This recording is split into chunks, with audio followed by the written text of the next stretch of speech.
Hi everyone, welcome to RS academy. This is Sunil. ఈ video సెషన్లో మనం BEFA business economics and financial analysis సంబంధించి ఎలాగ అటెండ్ చేస్తే మంచి మార్క్స్ వస్తాయి అండ్ అలాగే యూనిట్ 1 వైజ్గా మనము ఇంపార్టెంట్ క్వశ్చన్స్ అండ్ ఎలాగ ఈజీగా హ్యాండిల్ చేసి ఇది ఒక మంచి స్కోరింగ్ సబ్జెక్ట్ అవుతుందో ఈ డీటెయిల్స్ కూడా మాట్లాడుకుందాం. అండ్ అలాగే డిస్క్రిప్షన్లో మన ఇన్స్టా లింక్ ఇవ్వడం జరిగింది, ఖచ్చితంగా క్లిక్ చేసి ఫాలో చేయండి. ఎందుకంటే మన వీడియోస్ మీ దాకా ఏదో ఒక రూపంలో వస్తుంది. మన ఇన్స్టాలో RS Vibes9 అని టైప్ చేస్తే సరే మనది వస్తుంది. సో ఖచ్చితంగా ఫాలో చేయండి. And BEFA business economics financial analysis చాలా మంచి స్కోరింగ్ సబ్జెక్ట్ ఇది. సో కరెక్ట్గా హ్యాండిల్ చేస్తే మీకు ఇందులో ఏ గ్రేడ్ ఓ గ్రేడ్ వచ్చే ఛాన్స్ వస్తుంటాయి. సో ఫస్ట్ ఇంపార్టెంట్ క్వశ్చన్స్ చూసుకుందాం. ఆ తర్వాత ఎలా చదవాలి, ఎలా అటెండ్ చేయాలి, దీంట్లో ఎలాగ మ్యాక్సిమం స్కోర్ చేసుకోవాలి అన్న డీటెయిల్స్ పిన్ టు పిన్ మాట్లాడుకుందాం. సో ఫస్ట్ క్వశ్చన్ చూసుకుంటే define business economics and explain the nature and scope of business economics and brief on business cycle, it's features and faces of business cycle. So ఇలా question అడగడం జరిగింది. చాలా lengthy question ఇది, కానీ ఒక్కొక్క దాని గురించి మినిమం పాయింట్స్ రాస్తే మనం టైం అడ్జస్ట్ చేసుకోవచ్చు.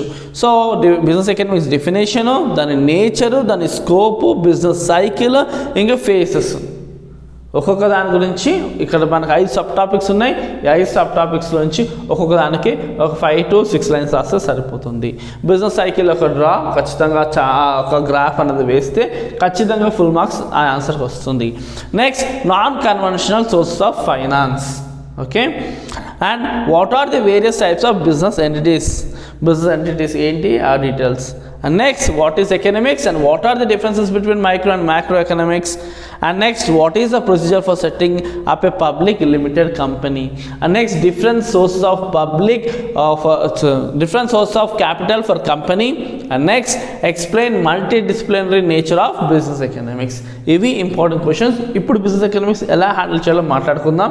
ఈలోపు ఎవరికైతే స్క్రీన్ షాట్ కావాలో ఈ క్వశ్చన్స్ స్క్రీన్ షాట్ చేసుకోండి. సో ఫస్ట్ బిజినెస్ ఎకనామిక్స్ ఒక స్కోరింగ్ సబ్జెక్ట్. ఇది చాలా జనరల్ సబ్జెక్ట్. సో మెయిన్గా ఈ సబ్జెక్ట్లో మార్క్స్ మీరు స్కోర్ చేసుకోవాలంటే డెఫినేషన్స్ని పర్ఫెక్ట్గా చదువుకోవాలి. సో ఫస్ట్ ఏం చేయాలి, మీరు ఖచ్చితంగా డెఫినేషన్స్ని బాగా చూసుకోండి. సో డెఫినేషన్స్ని బాగా చూసుకుంటే మీకు ఖచ్చితంగా మ్యాక్సిమం మార్క్స్ వస్తాయి. ఈ చాప్టర్లో మనం డెఫినేషన్ చూసుకుంటే బిజినెస్ ఎకనామిక్స్ అండ్ ఎకనామిక్స్ ఇవి మెయిన్గా ఇందులో ఉన్న definitions. And next side headings పర్ఫెక్ట్గా చూసుకోవాలి. సైడ్ హెడ్డింగ్స్ ఏం చేయాలి, మీరు పర్ఫెక్ట్గా చూసుకోవాలి. సో సైడ్ హెడ్డింగ్స్ పర్ఫెక్ట్ చూసుకోవాలి. మరి లోపల మ్యాటర్ చూసుకోక్కర్లేదు. ఓన్గా రాయొచ్చా అంటే రాయొచ్చు. ఓన్గా అంటే మీ జనరల్గా మాట్లాడే లాంగ్వేజ్ మాట్లాడకూడదు. బిజినెస్ ఎకనామిక్స్ సంబంధించి కీబోర్డ్స్ ఉంటాయి కదా, ఆ కీబోర్డ్స్నే వాడాలి. సో మీరు రాసే ఆ ఓన్లో జనరల్ ఇంగ్లీష్ ఉండకూడదు, ఎకనామిక్స్ లాంగ్వేజ్ ఉండాలి. అప్పుడు ఖచ్చితంగా మీరు ఓన్గా రాసినా మంచి మార్క్స్ పడతాయి. సో మన బుక్లోని ఈ సబ్జెక్ట్కి చాలా లెంతీ మ్యాటర్ ఉంటుంది. అంత లెంతీ చూసుకోక్కర్లేదు.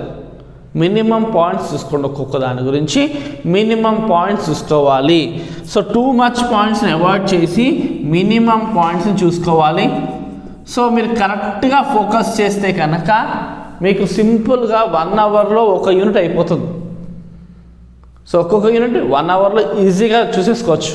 అంటే 5 అవర్స్లో బెఫాని రౌండ్ ద క్లాక్ కవర్ చేసేచ్చు మనం. సో అలా చేయకుండా చాలామంది ఏంటంటే ఆ లెంత్ ఉంటే ఆ లెంత్లో అన్ని పాయింట్స్ చదువుకోవచ్చు. ఎగ్జామ్లో మనం రాసే లెంత్ దాకా అక్కడ వెయిట్ చేయదు కదా.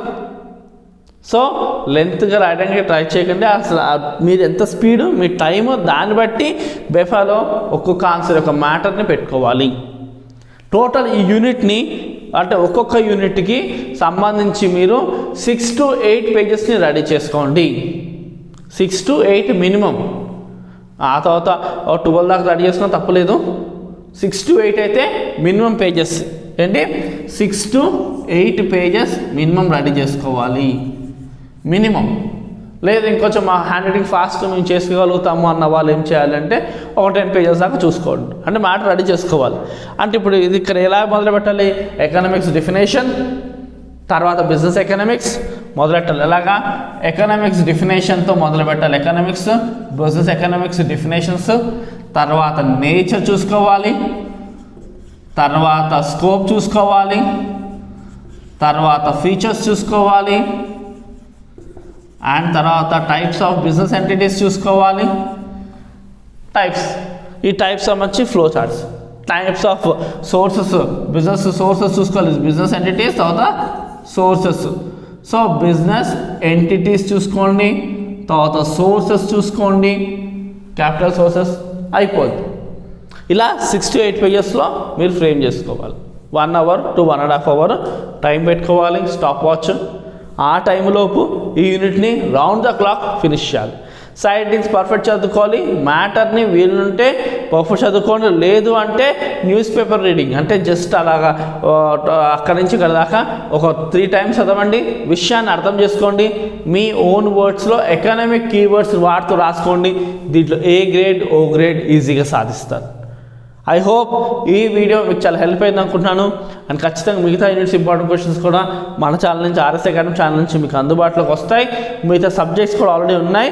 కింద మనం ఏదైతే కావాలో అది మీరు టైప్ చేశారనుకోండి, కావాలంటే మా టీం మీకు ఆ లింక్స్ పెడుతుంది. ఏ సబ్జెక్ట్ అయితే కావాలో ఆ ఒక సబ్జెక్ట్ ఒక నేమ్ టైప్ చేయండి, ఖచ్చితంగా అది మీకు లింక్స్ మా టీం పెడుతుంది ఖచ్చితంగా. ఐ హోప్ ఈ వీడియో మీకు చాలా హెల్ప్ అయింది కాబట్టి మీ ఫ్రెండ్స్లో రిలేటివ్స్ ఎవరికైతే నెసెసిటీ ఉందో వాళ్ళకు కూడా షేర్ చేయండి. అండ్ అలాగే సబ్స్క్రైబ్ చేసుకోవడం మర్చిపోకండి. Thank you for watching. Do share, subscribe our channel.